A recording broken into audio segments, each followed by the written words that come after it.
booktube, it's Janet, and I've got a really belated my reading week, or weeks. These are the rest of the books that I read in April, just to let you know where I'm up to. I've been really behind with filming. Work has been horrendous. I've just got in from work at night and collapsed in a heap, and at weekends all I've been doing is sleeping on trying to read, so I've been very lax. I do apologise. But I've got quite a few to talk to you about, so I shall dive straight in. So I've been listening to quite a lot of audiobooks as I've been driving around in between work and things, because I do drive around a lot for work. So one of the audiobooks I read was Rockin by Emile Zola, and this was read by Kate Winslet. And this is the first time I've read any Emile Zola, and I wasn't sure what to make of it, but I ended up absolutely loving this. It's quite a dark tale. There's lots of plotting and intrigue, and I can't say I particularly liked any of the characters. In fact, I didn't like any of the characters.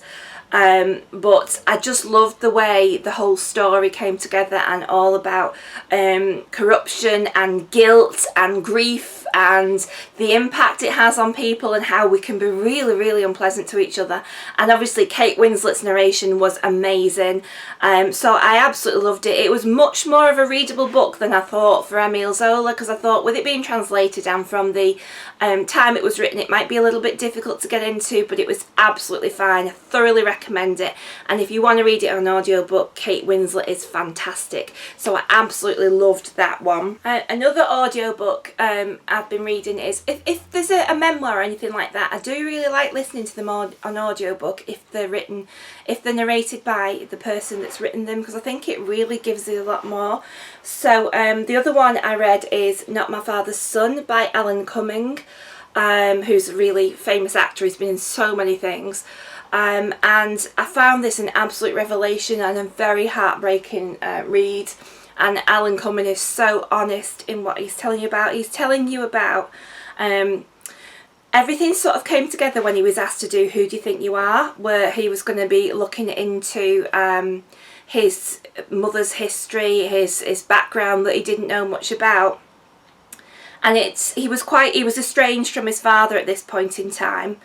And that is because as a child his father was an absolute brute to Alan and his brother. There were beatings, there was an absolute iron fist rule on the family by this father, the control.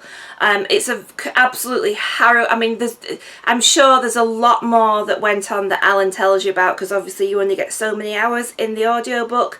But traumatic. This poor little boy, you put yourself in his shoes and you just want to whisk him out of there. And so as he's about to undertake this Who Do You Think You Are journey, he gets a message from his father through his brother that he's actually not his son.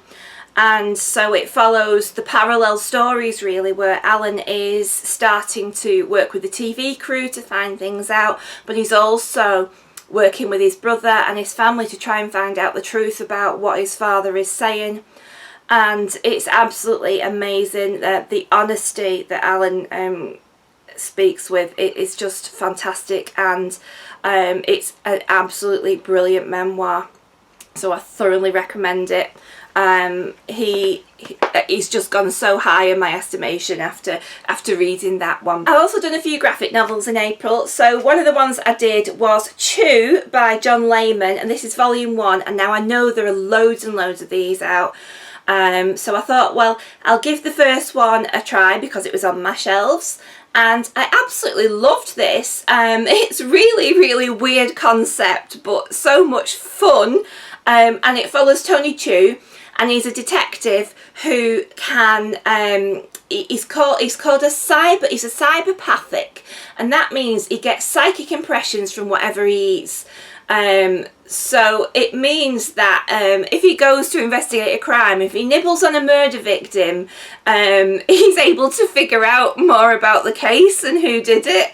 And it's just so good. It's bizarre, it's weird, but I really, really liked it. So when I'm not shelf slamming, I think I will definitely, there's the graphics in it, I'll definitely be buying more because I absolutely loved it. It was great. I do love a bit of a dark, and I do love a good crime story. I also finished the biography by Claire Harmon of Charlotte Bronte. Now, I've been dipping into this on and off for ages. And I finally finished it, and it's an absolute masterpiece, this book. I love all things Bronte. I don't live very far away from Haworth, and I go there whenever I can. I absolutely love the place. I love going to the parsonage. I love wandering around the cobble streets of Haworth. I love going for a pint of lager in the Black Bull. And so if you're really interested in the Brontes, this is very comprehensive. She's thoroughly done her research, and the life of Charlotte Bronte, it's a tragic story, as we know. She'd lost a mother, she'd lost sisters, she had to see Branwell going through drug addiction and alcohol addiction. Her father was quite a difficult man, and obviously then she had to cope with, at the time, of trying to be a female writer where, you know, you were completely disregarded. So it's an absolutely brilliant biography of Charlotte Bronte. Loved it, thoroughly recommend it. I also read my Book Buddy box book that I'd got, and this is Bruised by Sarah Skilton, and this is not the kind of book I would usually pick up. It is YA. Now, I don't have a problem with YA, I like YA. But it deals with a girl who's really advanced in Taekwondo, and she witnesses a hold-up in a diner or a convenience store, I can't remember, and doesn't do anything. And so she's crippled with guilt that, you know, she's got these skills and she doesn't do anything, and obviously the effects of PTSD. So it goes into a lot of that. It's all about a bit of the impact it has on her family and the other people that took place that were at the diner, and how PTSD can actually have quite a devastating effect on you. I liked it. I didn't love it, but I liked it. So yeah, I thought it was an important subject. It was very well done. So yeah, it's worth a read. The other graphic novels that I've read is, I read Nailbiter volumes 3, volumes 4 and volumes 5.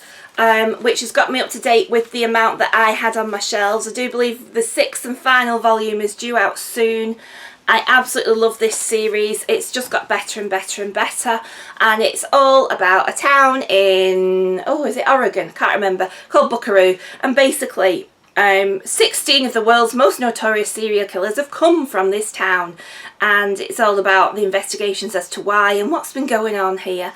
And I'll not give you too much of the story, but it's really good. So I can't wait for the final instalment. But yeah, absolutely loved it. Getting better and better. I've also read a completed series now, and this is The Vision Volume 1 and Volume 2, and these this is sort of basically it. There's only 2 volumes, and these are a Marvel comic, which I've never read before, and the author's name is King Walter. I think it's in 2 surnames of the author and the artist merged together, and it was a bit of a letdown, really. I think it has so much potential, but the story just didn't really go anywhere. And it's all about this guy, the Vision. He's sort of an AI who's trying to live a normal life as a human, and he's works for the government as an advisor. And to be honest, already I've pretty much forgotten the story. There's a bit of his family aren't really sort of complying with his wishes to go undercover and be good and not use your powers, and then they do. And yeah, forgettable, let down, disappointment. And the final one I've got to tell you about is a book that I've had on my shelves for ages, and I don't know why I never read it, and it's actually a graphic novel, but it's not. It's a graphic poem. And this is Storm by Tim Minchin, and I've got this special edition, this special signed edition. You can actually see the signature there, and even the piece of paper that you'd use to block the signature. And this is, it came about, I don't know if anybody knows who Tim Minchin is. He's an Australian comedian and a musician, and he's also responsible for writing the score for Matilda the musical, which is hugely successful. And apparently it came from a dinner party that he had to go to, and there was a woman there who believed that homeopathy is better than real medicine, and then just one thing after another. And Tim's there with his wife, and his wife's like sort of looking at him and is like, do not speak, don't say anything, don't start. And so he wrote a poem in response to that, and it's been immortalised in a graphic form, and it's really good, really enjoyed it. Lots of fun. He really does vent his spleen, and it's really funny as well, so I do recommend that one. So that completes the rest of the books that I read in April. So let me know what you think of these, and let's get chatting. I will see you all soon. Keep reading. Bye!